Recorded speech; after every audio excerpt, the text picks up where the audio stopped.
Thank you, Mr. Speaker. This emergency budget, Mr. Speaker, has brought the Right Honourable Lady to a cold, hard reckoning. She has become very fond recently to talk about the world having changed. Well, indeed it has, Mr. Speaker. This country was growing at the fastest rate in the G7 only about a year ago.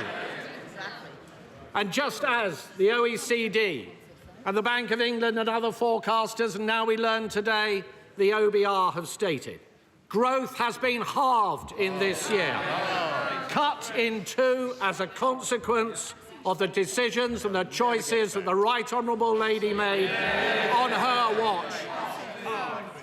Inflation, which was down to 2%, bang on target on the very day of the last general election under a Conservative government.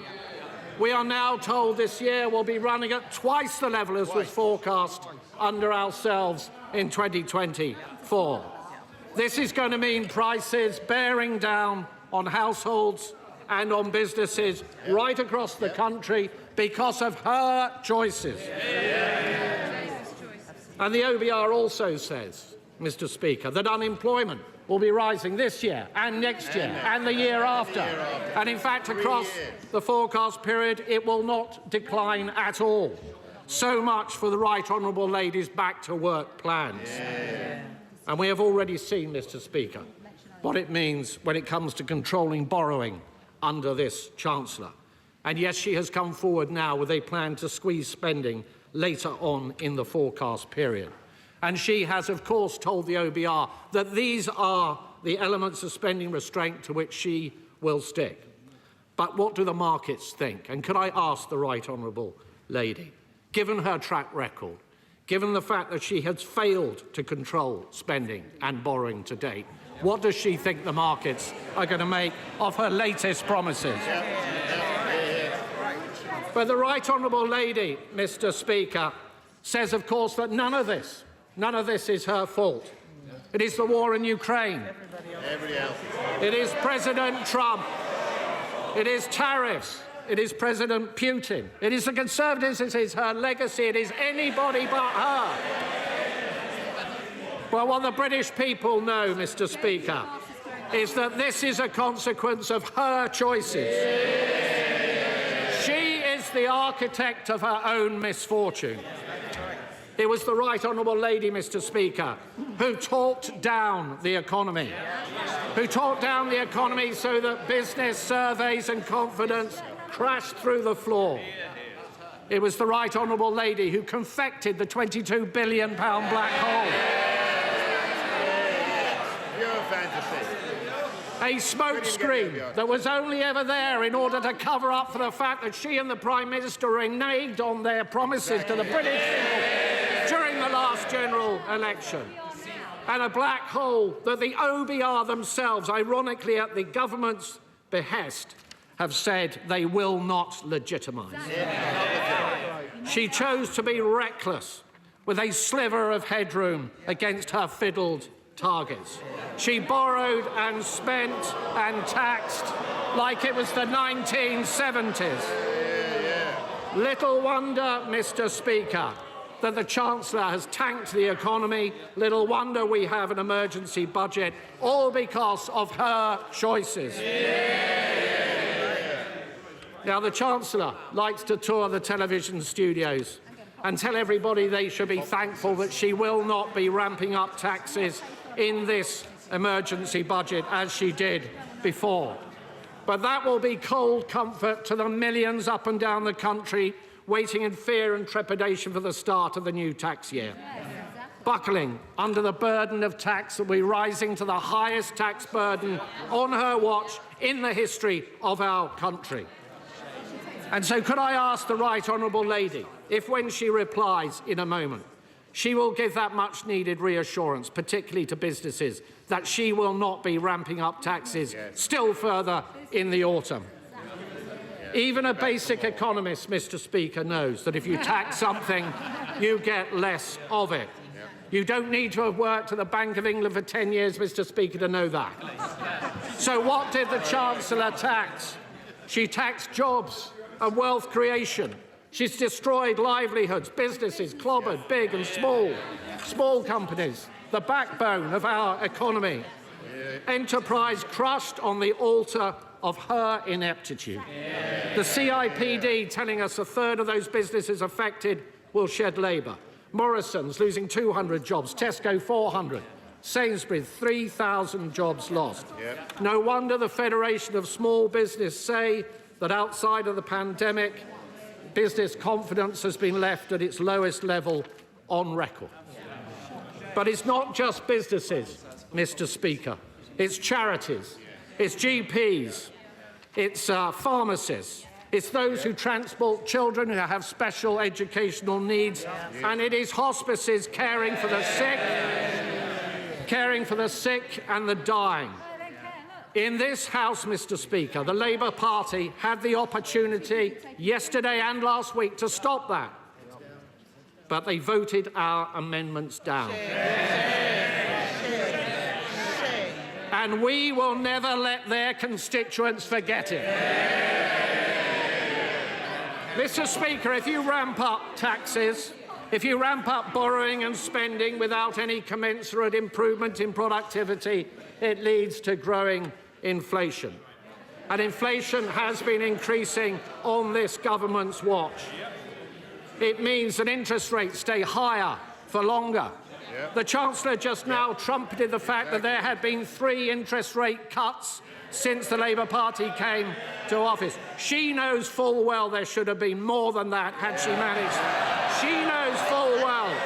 She knows full well. She knows full well, Mr. Speaker. She knows full well that interest rates are higher for longer because of the choices that she took. And this has led, Mr. Speaker, to servicing costs for our national debt, which is running at twice the defence budget. And today we have learned from the OBR that debt interest is to increase still further. None of this money, Mr. Speaker, is going to be spent on public services. It will be going down the drain. Mr. Speaker, the real black hole, Mr. Speaker, the real black hole is not the one the Chancellor invented, it is the one the Chancellor created. It's not a central problem, Mr. Speaker, the fact that this Chancellor is a gambler.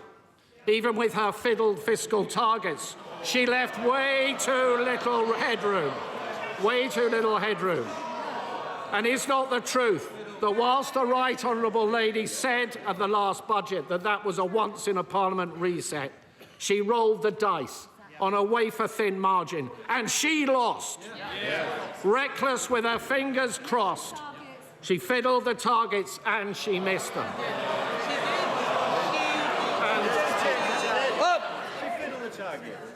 I'm not sure about the language we use. I think there are better words and more constructive words the Shadow Chancellor would prefer to use. Can I just point out, thank you, Mr. Can I just point out that all of her fiscal headroom disappeared, not just some of it. In fact, she went underwater to the tune of £4.1 billion. Mr. Speaker, reeling from one fiscal event to the next is not a way to run the public finances. And breaking your fiscal rules to the extent that the Right Honourable Lady has in just 6 months is a public humiliation. Mr. Speaker, could I briefly focus on defence spending? We on this side of the House welcome the fact that, as we press the government to do, they will reach 2.5% of GDP by 2027. And we note the stepping stone along the way that the Right Honourable Lady has just announced. But we should go further than that. The 3% target should be brought forward to this Parliament.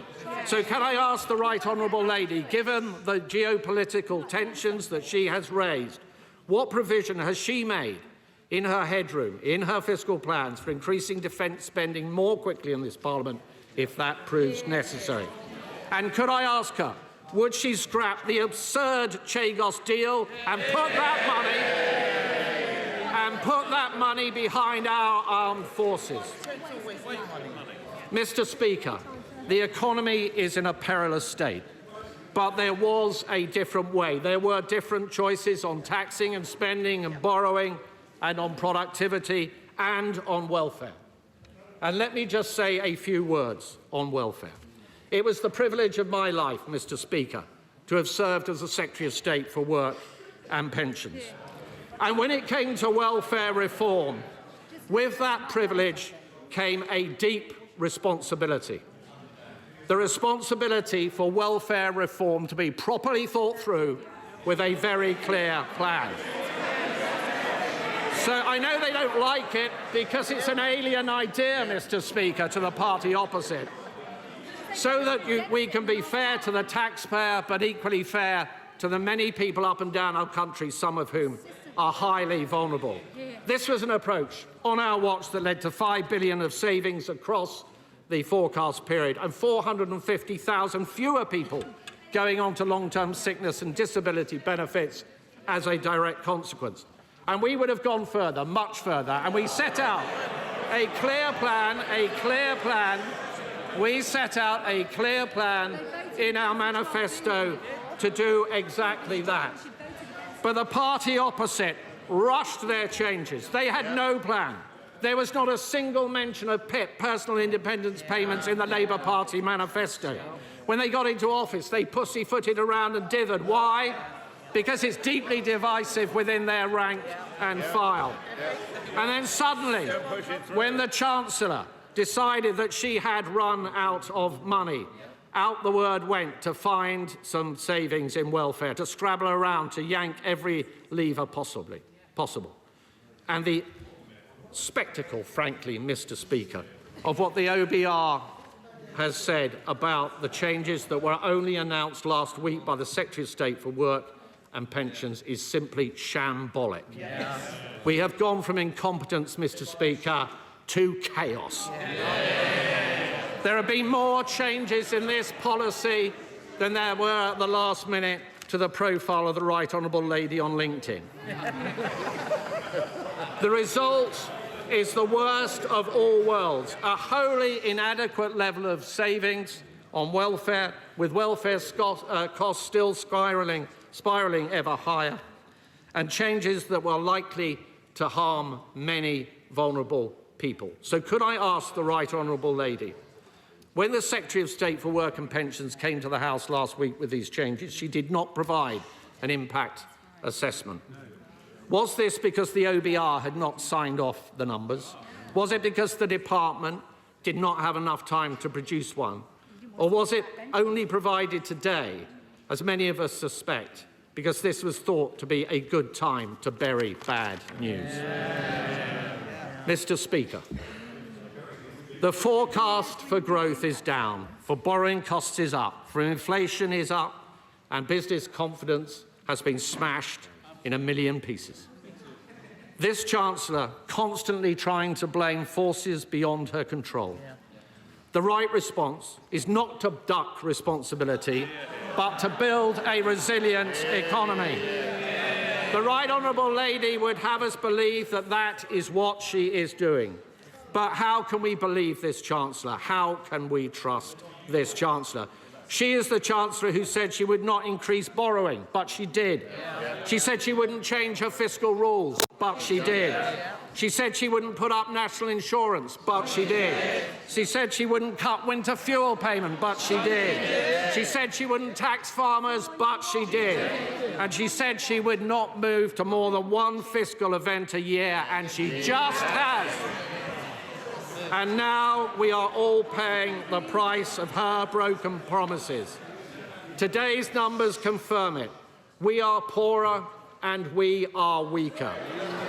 To govern, Mr. Speaker, is to choose.